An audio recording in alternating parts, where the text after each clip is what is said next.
Tonton video ini sampai selesai agar Anda tidak gagal paham.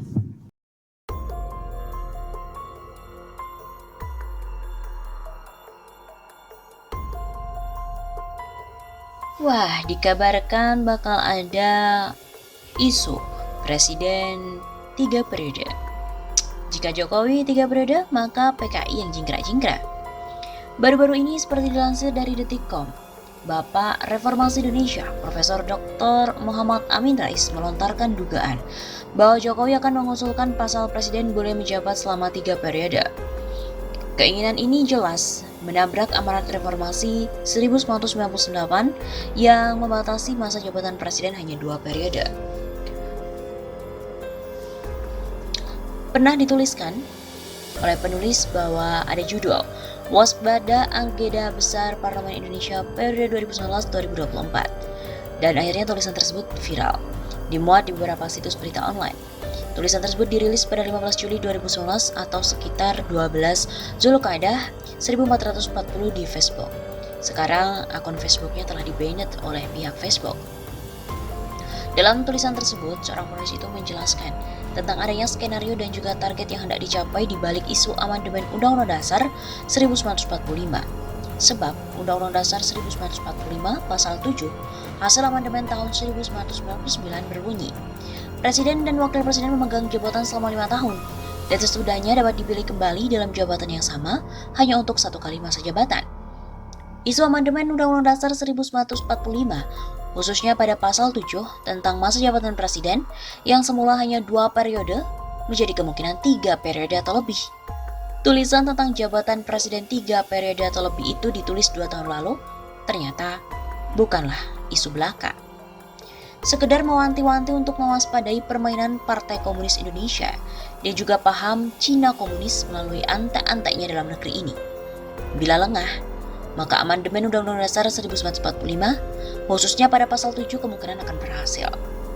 PKI dan antek-antek komunis pun akan tepuk tangan dan berjingkrak-jingkrak merayakan kemenangan agenda mereka semua. Isu tentang rencana amandemen Undang-Undang Dasar 1945, khususnya pasal 7, nampaknya akan menjadi perbincangan hangat dan juga panas. Diprediksi akan timbul gejolak sosial yang meluas di masyarakat. Bagaimana mungkin saat ekonomi anjlok, angka kemiskinan bertambah, pengangguran pun bertambah, rakyat hidup susah, malah minta 3 periode. Yang bener aja. Isu Jokowi 3 periode ini menguat lagi pasca kisruhnya Partai Demokrat yang melakukan Kongres Luar Biasa atau KLB di Sibolangit, Deli Serdang, Sumatera Utara. Ditengarai KLB Partai Demokrat tersebut didukung oleh lingkaran istana. Banyak juga pihak yang menuding kisruh menimpa Partai Demokrat itu diduga sekarang ini diotaki oleh para jenderal merah. Disinyalir Muldoko dan juga faksi yang tersingkir di Partai Demokrat beberapa tahun silam hanyalah pemain figuran saja. Pengendalinya yang sebenarnya adalah geng politik Jenderal Merah yang sangat berpengaruh. Selain kisruh di Partai Demokrat, publik juga mensinyalir safari politik Ketua Umum Partai Golkar, Airlangga Hartarto ke beberapa Ketua Umum Partai untuk membawa misi khusus. Tahun kemarin, Airlangga Hartarto juga melakukan hal yang sama. Misinya adalah RUU Omnibus Law Cipta Kerja atau Cilaka. Adakah safari Airlangga Hartarto tahun ini punya misi tertentu? Khususnya yang terkait dengan isu Jokowi 3 periode. Rumornya Airlangga Hartarto dikenal dekat dengan link Jenderal Merah. Rakyat sekarang ini dalam posisi yang sulit, sementara DPR dan institusi negara lainnya nyaris lumpuh. Mereka dikendalikan oleh segelintir orang dalam geng politik Jenderal Merah. Wajar saja bila ada kekhawatiran skenario 3 periode dan pelan-pelan mengarah partai tunggal. Mirip-miriplah sistem politik Cina komunis. Ngakunya sih nggak ada niatan untuk 3 periode, tapi pengamat memahami bahwa Jokowi dibaca dengan kebalikannya. Pernyataan Presiden Jokowi untuk mengaku tidak ada niatan menjabat selama 3 periode diragukan oleh banyak pihak. Salah satunya diragukan oleh salah satu aktivis Koalisi Aksi Menyelamatkan Indonesia, kami, Andrianto. Menurut Andrianto, pernyataan Jokowi ini harusnya dibaca secara terbalik. Pahami Jokowi yakni baca kebalikannya. Lagi pula kan oligarki yang mau Jokowi 3 periode, mereka nyaman sama Jokowi, ujar Andrianto kepada kantor berita politik RMOL pada hari Selasa 16 Maret.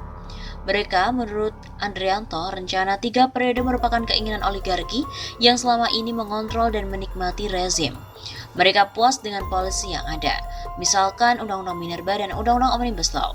Bagi mereka, polisi saat ini membuat mereka semakin tajir dengan ongkos politik yang semakin mahal. Bahkan, kata Andrianto, oligarki tersebut yang merasa was-was ketika survei masih mengunggulkan Prabowo Subianto. Atas dasar itulah, analisa Andrianto, Prabowo tidak diinginkan selama belum ada figur kuat yang menandingi Prabowo.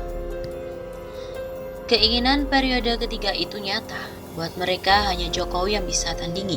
Belajar dari kasus Rusia, kaum oligarkinya berkuasa. Presiden yang tadinya cuma bisa 2 periode, namun diamandemen demi Putin terus berkuasa. Meskipun demikian, kata Andrianto, sosok Putin berbeda dengan Jokowi. Pemimpin Rusia itu di mata masyarakat sangat memuaskan karena kinerjanya dinikmati oleh masyarakat. Hal itu berbanding terbalik dengan keadaan di Indonesia yang dipimpin oleh Jokowi. Ini beda dengan kita yang selama 6 tahun terlihat dalam kontrol oligarkis. Memang skenario amandemen Undang-Undang Dasar ini untuk memuluskan 3 periode. Untuk bisa presiden 3 periode, maka harus mengamandemen Undang-Undang Dasar 1945.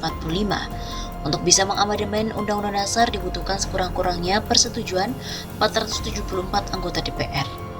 Parpol anggota DPR yang diprediksi akan mendukung amandemen adalah PDIP dengan 128 kursi.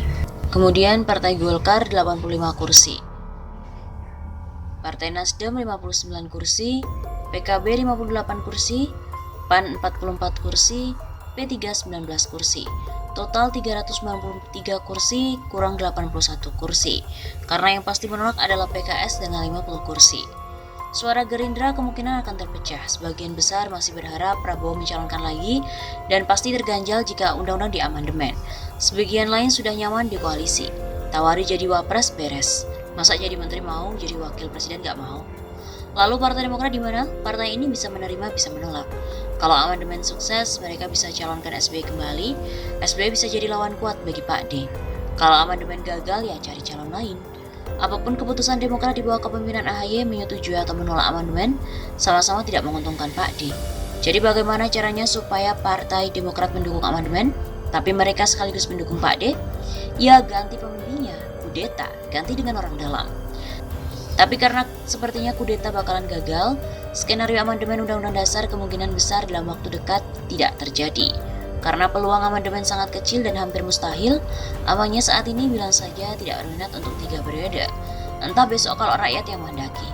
Masih ada 3,5 tahun buat muter otak dan atur strategi sambil lobby-lobby. Ini cuma perkiraan, masa gini doang gak boleh?